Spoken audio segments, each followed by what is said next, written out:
ค่ะหน่อยสิมาเห็ดอีหยังนะกาแฟที่เขาเห็ดบ่รู้ซื้อยังค่ะเดี๋ยวไปหาซื้อที่หลังเห็ดก่อนใส่กาแฟลงไปด้วยค่ะประมาณเนี่ยค่ะประมาณ2 ช้อน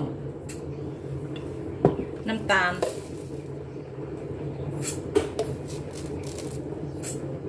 มักหวานก็ใส่หวานค่ะเอาปิดอันปิดอันเดี๋ยวนะคะแป๊บนึงเอาน้ำใส่ค่ะพอหลักแค่เนี้ย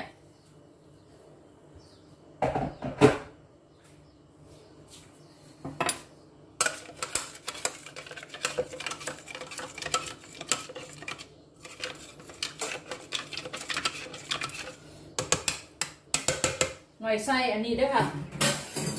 ใช้เครื่องปั้นเอาค่ะเครื่องอีกอย่างนะค่ะเครื่องตีค่ะดูซิมันจะออกมาเป็นยังไง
เอาน้ำแข็งไปปั้นกับนมด้วยค่ะบัดนี้หน่อยก็สิมาเอานี่ใส่เด้อค่ะเห็นบ่ค่ะ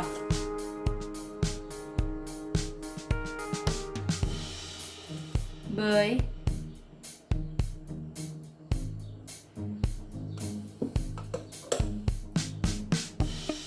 เวลามันจะมีช็อกโกแลตอยู่ข้างล่างน้ำอย่าอยู่ข้างล่างน้ำค่ะเป็นแต่แซ่บบ่ไปเบิ่งกันบัดที่ไหนนี่แล้วข่าวแก้วเนี่ยค่ะที่หน่อยเฮ็ดค่ะมันมีช็อกโกแลตนั่นแหละค่ะเป็นแต่แซ่บบ่คะ